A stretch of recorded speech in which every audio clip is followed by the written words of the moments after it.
नमस्कार, ज्ञानदीप अकॅडमीमध्ये तुमच्या सर्वांचं स्वागत. मी सुप्रिया देशमुख आणि आज आपण एथिक्स आपली जी क्वेश्चन आन्सरची सिरीज आहे यामधला 5वा प्रश्न पाहत आहोत. आणि प्रश्न हा खूप महत्त्वपूर्ण असा प्रश्न आहे, कारण यामध्ये हा प्रश्न 2023लाच विचारलेला आहे. म्हणजे हा रिसेंट प्रश्न आहे UPSCच्या परीक्षेमध्ये. आणि ज्यावेळेस आपण ह्या प्रश्नाची डेप्थ पाहतो तर नक्कीच हा प्रश्न आपल्याला जर पहिल्या क्षणात पाहिला तर या प्रश्नाबद्दल विचार करायला लावणारा प्रश्न आहे. कारण याच्यामध्ये आपल्याला 2 एरियाज विचारलेत आणि त्यांच्यामध्ये डिफरन्शिएट करायचे. नॉर्मल आपण मॉरल या गोष्टीवरती चर्चा करतो, म्हणजे नैतिकतेबद्दल आपण बोलतो, पण यामध्ये आपल्याला नैतिक तर्काबद्दल विचारले की हा नैतिक तर्क म्हणजे काय आणि नैतिक अंतर्ज्ञान म्हणजे काय आणि हे दोघे एकमेकांपासून वेगळे कसे आहेत याबद्दल आपल्याला इथे चर्चा करायची आहे. आणि ती चर्चा पण आपल्याला कशी करायची आहे तर उदाहरणं देऊन आपल्याला ही चर्चा करायची आहे. म्हणजे याला उदाहरणाची जोड देऊन आपल्याला ह्या 2 संकल्पना आहेत नीतिशास्त्रामधल्या, त्या संकल्पना स्पष्ट करायच्या आहेत.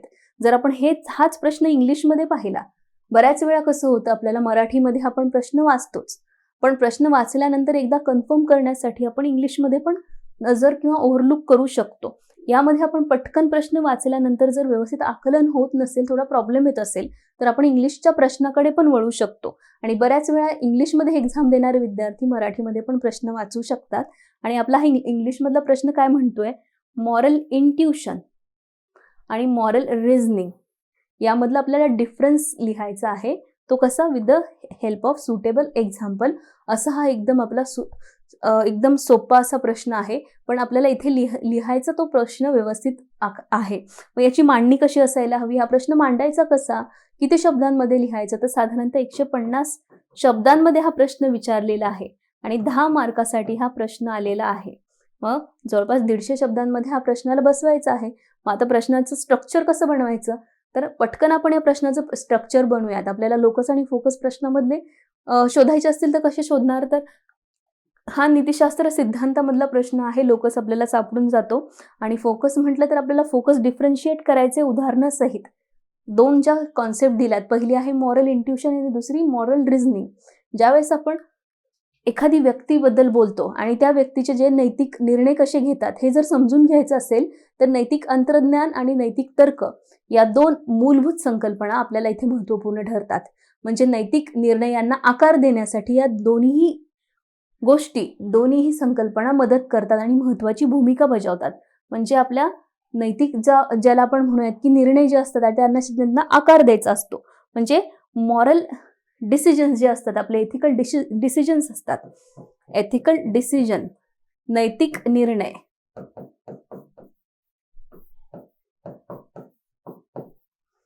ज्यावेळेस आपल्याला नैतिक निर्णय घ्यायचे असतात तर त्यावेळेस आपल्याला हे निर्णय घेताना आणि या निर्णयाला आकार देण्यासाठी या 2 संकल्पना खूप महत्त्वपूर्ण अशा ठरतात. मग या संकल्पनांवरती आपल्याला चर्चा करायची आहे. आपल्याला मूळ उत्तराची सुरुवात करताना असं लिहू शकतो आपण की या 2 मूलभूत संकल्पना आपल्याला नैतिक दृष्ट्या निर्णय जे घेत आहोत आपण त्याला आकार देण्याचं कार्य या 2 संकल्पना करतात. मग त्या कशा पद्धतीने करतात हे आपण आपल्या उत्तराच्या गाभ्यामध्ये बोलणार आहोत.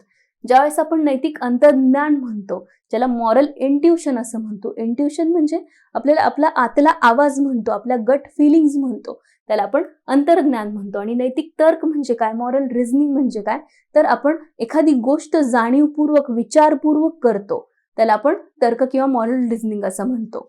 तर आता आपण या दोन्हीच्या डेफिनेशन्स पाहूयात आणि याच्यामधला डिफरन्स आपल्याला पाहायचा आहे. तर तो डिफरन्स आपण इथे हायलाइट करू शकतो. नैतिक अंतर्ज्ञान म्हणजे काय, मॉरल इंट्युशन म्हणजे काय, तर याला आपण गट फिलिंग, आतला आवाज असं म्हणतो, बरोबर.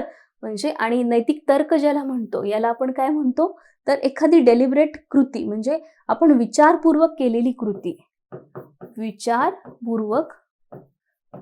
कृती ज्याला आपण नैतिक तर्क असं म्हणतो किंवा मॉरल रिझनिंग असं म्हणतो. तर या पद्धतीने आपण दोन्ही डिफरन्स पहिला आपण इथे मांडू शकतो. म्हणजे जर आपण यांची व्याख्या पाहिली तर एखादा जाणीवपूर्वक विचार करून केलेली कृती म्हणजे आपण ज्याला नैतिक रिझनिंग किंवा त्याला आपण नैतिक तर्क असं म्हणतो. आणि ही कशी असते, अंतर्ज्ञान कसं असतं, जे गट फिलिंग असतात, स्पॉन्टेनियस असतं, इझी प्रोसेस असते, स्पीडी असते. पण आपण ज्यावेळेस विचार करतो, तर्क करतो एखाद्या गोष्टींबद्दल, त्यावेळेस तो विचार आणि ती प्रोसेस थोडीशी सावकाश आपण विचार निर्णयावरती येतो. म्हणजे इथे खूप जास्त डिसिजन मेकिंगची प्रोसेस घडते, थॉट प्रोसेसची प्रोसेस घडत असते. उदाहरणं खूप महत्त्वाची आहेत, कारण आपल्याला उदाहरणासहित एक्सप्लेन करायचे. जर आपण उदाहरण पाहिलं तर यामध्ये उदाहरणामध्ये आपण म्हणूयात की मेट्रो.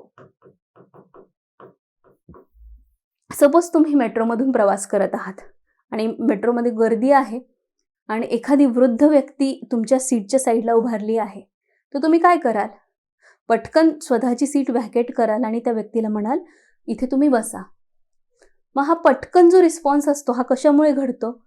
तर याच्यामध्ये आपलं स्वतःचं नैतिक अंतर्ज्ञान आपण वापरतो. पटकन एखाद्या गोष्टीला रिस्पॉन्स देतो.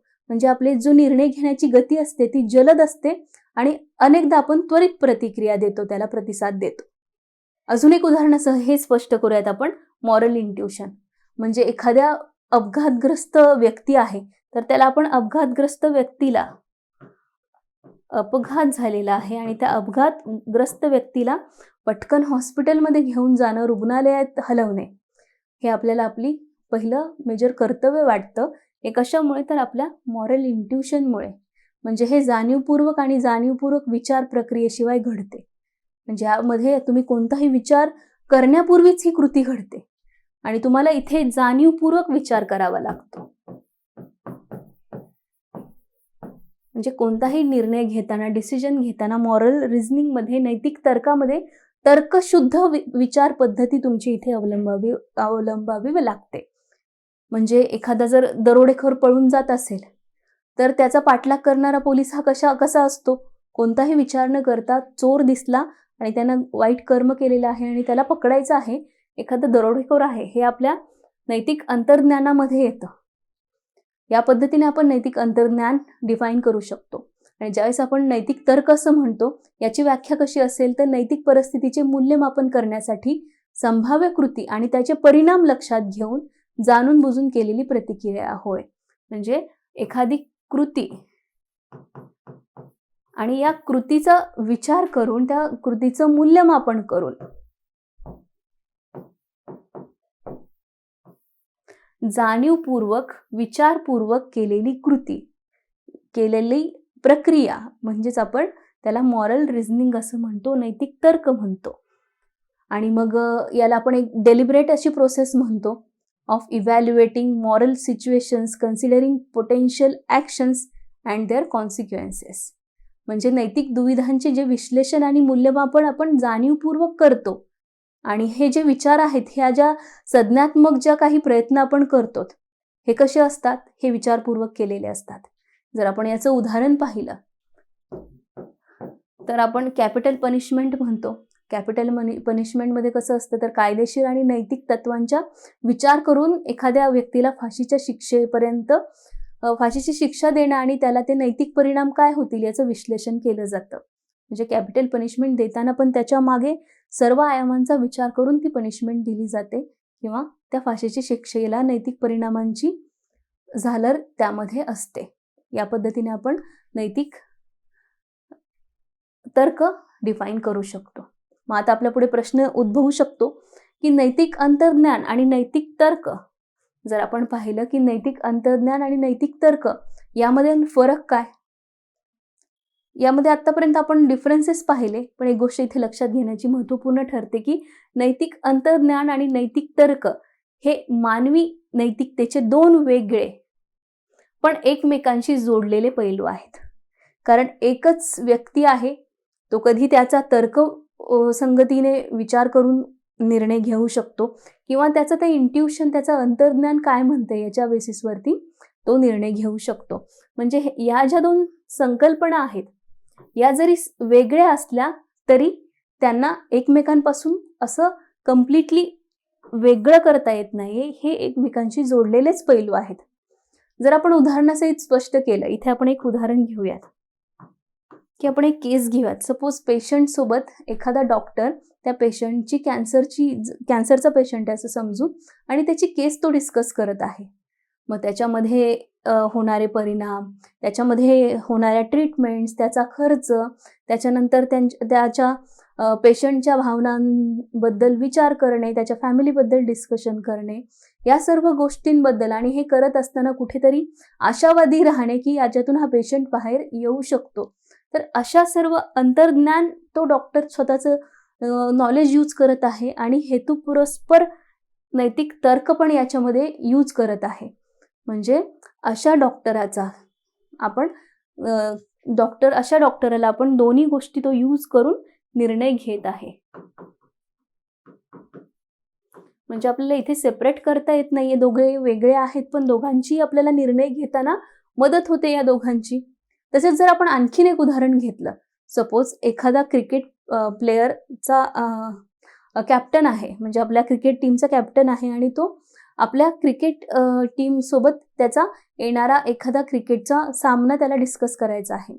तर यावेळेस येणाऱ्या अडचणी, येणाऱ्या गेम्समधल्या वेगवेगळ्या गेम जिंकायचा कसा, त्यामध्ये कोणकोणते गोष्टी इन्व्हॉल्व करायच्या, कोणकोणते डावपेच त्याच्यामध्ये अवलंबायचे, हे सगळे पैलू ज्यावेळेस जोडतो तो त्यावेळेस त्याचं स्वतःचं अंतर्ज्ञान पण यूज करतो आणि तर्क पण यूज करतो. तर या पद्धतीने आपण इथे लिहू शकतो शेवटच्या म्हणजे कन्क्लुजनच्या आधीच्या पॅरामध्ये की हे नैतिक अंतर्ज्ञान आणि नैतिक तर्क हे मानवी नैतिकतेचे दोन वेगळे पण एकमेकांमध्ये गुंतलेले, एकमेकांशी जोडले गेलेले पैलू आहेत असं आपण लिहू शकतो. आणि ज्यावेळेस आपण निष्कर्षापर्यंत पोहोचतो त्यावेळेस आपण निष्कर्षामध्ये असं म्हणू शकतो की मानवी जीवनाला मार्गदर्शन प्रदान करण्यासाठी या दोन्ही गोष्टी महत्त्वपूर्ण ठरतात. मानवी जीवनाला जर व्यवस्थितपणे मार्गदर्शन प्रदान करायचं असेल तर या दोन्ही गोष्टींची, या दोन्ही पैलूंची गरज असते. आपल्या अंतर्ज्ञानावर कधी कधी विश्वास ठेवायचा आणि तर्कशुद्ध विश्लेषणाची कधी आपण जोड द्यायची, हे आपल्यालाच ओळखायला यायला हवं. आणि हे अधिक प्रभावीपणे नैतिक निर्णय घेण्यासाठी कारणीभूत ठरू शकतं. म्हणजे या दोघांमधील समतोल राखला जर आपण moral intuition plus moral reasoning या दोघांमध्ये आपण संतुलन साधलं, जर यामध्ये दोघांमध्ये संतुलन साधलं तर ते संतुलन आपल्याला नैतिक आव्हानासाठी जे आहेत आपल्या पुढे येणार आहेत त्यासाठी प्रभावीपणे जे नैतिक आव्हानं येणार आहेत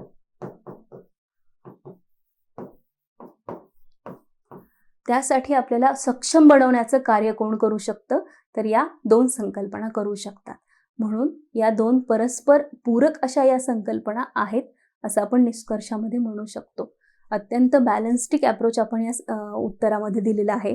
म्हणजे आपल्याला डिफरन्शिएट सुरुवातीला करायला सांगितलं होतं, आपण डिफरन्शिएट केलं, परत त्या दोन संकल्पनांना एकत्रित आणलं आणि निर्णय घेण्याच्या प्रोसेसमध्ये या दोन संकल्पना आपल्याला किती व्यवस्थितपणे मदत करू शकतात आणि या दोन्हीच्या बेसिसवरती एखाद्या व्यक्तीने दोन्ही संकल्पना वापरून एक संतुलित नैतिक आव्हाने त्याला कशी पेलायची आणि ती पेलण्यासाठी त्याला या दोन्ही संकल्पना वापरायच्या आहेत आणि यामुळे त्याची निर्णय क्षमता कशी चांगली अधिक सुदृढ बनू शकते हे आपण आपल्या उत्तरामध्ये पाहिलेलं आहे. आय होप तुम्हाला व्यवस्थितपणे हे मॉडेल आन्सर समजले. जर तुमच्या काही प्रतिक्रिया असेल तर मला कमेंट सेक्शनमध्ये कमेंट करून सांगा. उत्तर आपण खूप जास्त पैलूंनी आपण उत्तर असं समृद्ध आपलं उत्तर करत आहोत. यामध्ये खूप सारं नॉलेज आपण एकत्रित आणून, म्हणजे आजपर्यंत UPSCच्या विद्यार्थ्यांना मी एथिक्स नीतिशास्त्र शिकवते आणि हा सर्व नॉलेजचा बेस आपण एकत्र करून एक चांगलं उत्तर तुमच्यापर्यंत मांडण्याचा प्रयत्न आहे. नक्कीच हा प्रयत्न तुमच्यापर्यंत व्यवस्थित सर्व विद्यार्थ्यांपर्यंत पोहोचेल अशी मी अपेक्षा करते आणि आपण पुढील आन्सर क्वेश्चन आन्सर सिरीजमध्ये भेटणार आहोत एक नवीन प्रश्न घेऊन. तोपर्यंत कीप प्रॅक्टिसिंग आन्सर. थँक्यू.